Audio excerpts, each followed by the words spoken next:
Magandang araw Pilipinas, narito na ating update sa panahon ngayong araw ng Biyernes, July 31, 2026. Isang super typhoon na ngayon ang bagyong Dolphin habang patuloy itong lumalakas sa karagatang Pasipiko.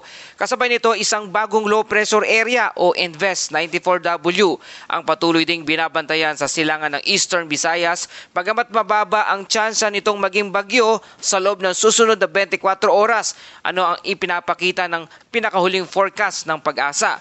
May posibilidad bang magkaroon ng panibagong bagyong papasok sa unang linggo ng Agosto? At ano-ano ang mga lugar na makakaranas ng mga pag-ulan ngayong araw? Alamin natin ang buong detalye. Para naman updated ka lagi sa panahon, i-like, i-share at i-subscribe lang ang ating channel.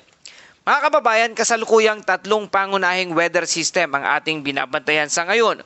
Una ang easterlies na patuloy na nakakaapekto sa Northern Luzon at nagdadala ng paminsa-minsang mga pag-ulan at thunderstorm.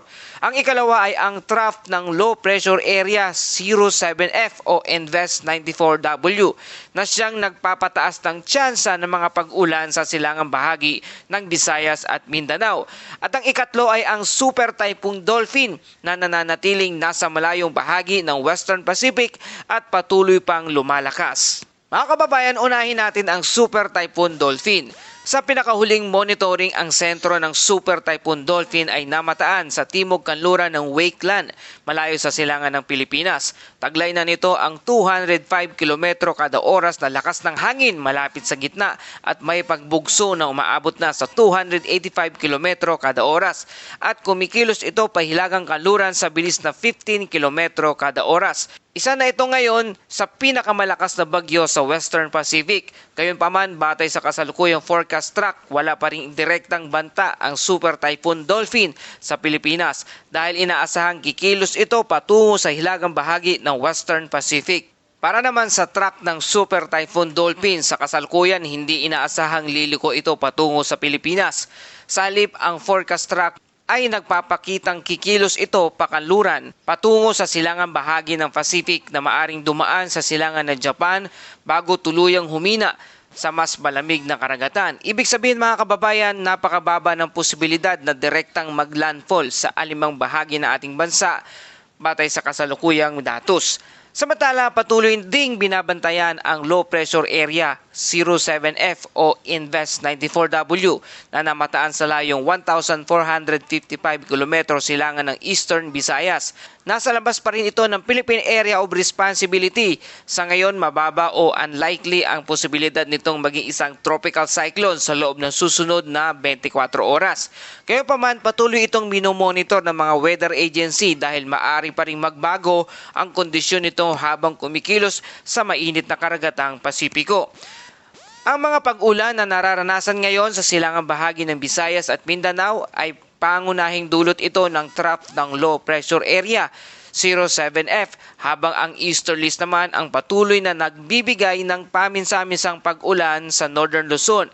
Kaya kahit may super typhoon sa Pasipiko, iba ang sistemang direktang nakakaapekto sa ating bansa sa kasalukuyan.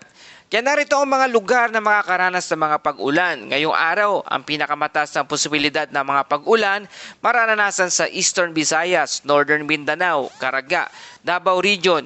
Dito inaasahan ang mga maulap na kalangitan na may kalat-kalat na pag-ulan, pagkidlat at pagkulog dulot ng trough ng low pressure area.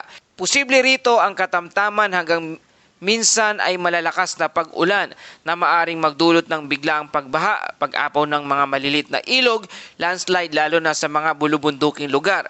Samantala sa lugar ng Cagayan Valley, Cordillera Administrative Region, asahan naman ang bahagyang maulap hanggang maulap na kalangitan na may mga paminsa-minsang thunderstorm dulot naman ng easterlies. Sa Metro Manila at sa nalalabing bahagi ng bansa, inaasahan pa rin ang mainit na panahon sa maghapon, ngunit pagsapit naman ng hapon hanggang sa gabi ay posible na ang mga localized thunderstorm na maaring magdala ng malalakas na pagbuhos ng ulan sa ilang mga lugar.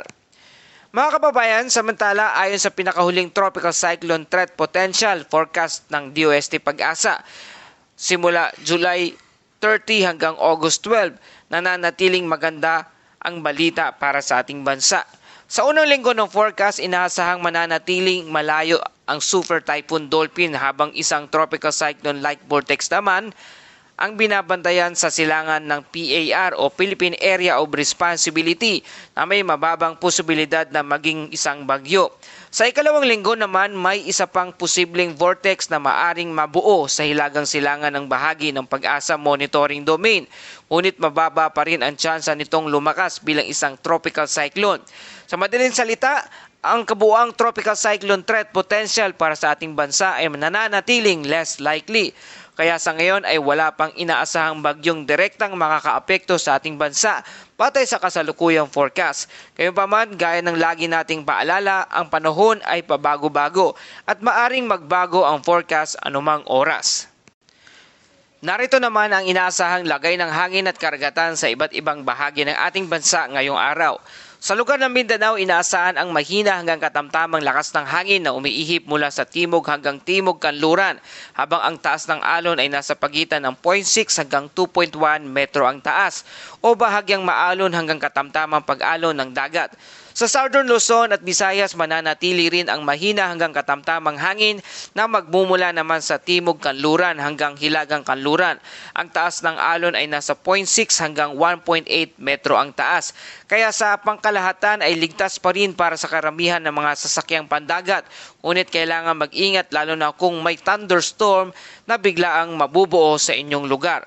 Samantala sa nalalabing bahagi ng Luzon, kabilang ang Metro Manila at mga karatig lalawigan, mahina hanggang katamtamang hangin lamang ang mararanasan na magmumula sa silangan hanggang timog silangan, habang ang taas ng alon ay nasa 0.6 hanggang 1.5 metro ang taas.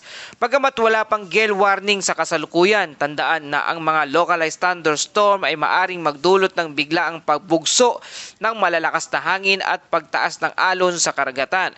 Kaya para sa ating mga mangingisda at mga bumabiyahe sa karagatan, ugaliing alamin muna ang pinakahuling weather advisory bago kayo pumalaot.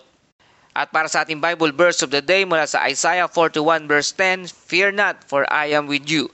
Be not dismayed, for I am your God. I will strengthen you. Yes, I will help you. I will uphold you with my righteous right hand." Mga kababayan, kapag may paparating na bagyo, normal lang ang makaramdam ng pag-aalala. Ngunit ang pangako ng Diyos ay hindi niya aalisin agad bawat unos. Ang pangako niya ay sasamahan niya tayo sa gitna nito. Kung ang Diyos ang ating lakas, wala tayong dapat ikatakot. Habang naghahanda tayo sa anumang kalamidad, ihanda rin natin ang ating puso na magtiwala sa Kanya. At yan po ang ating update sa panahon ngayong araw na ito. Kung nakatulong sa inyo ang balitang ito, please like, share, and subscribe. Salamat sa iyong suporta. Ito ang Pilipinas Weather ngayon na lagi nagpapaalala, mag-ianda, magiligtas, mag-alerto, ingat tayong lahat.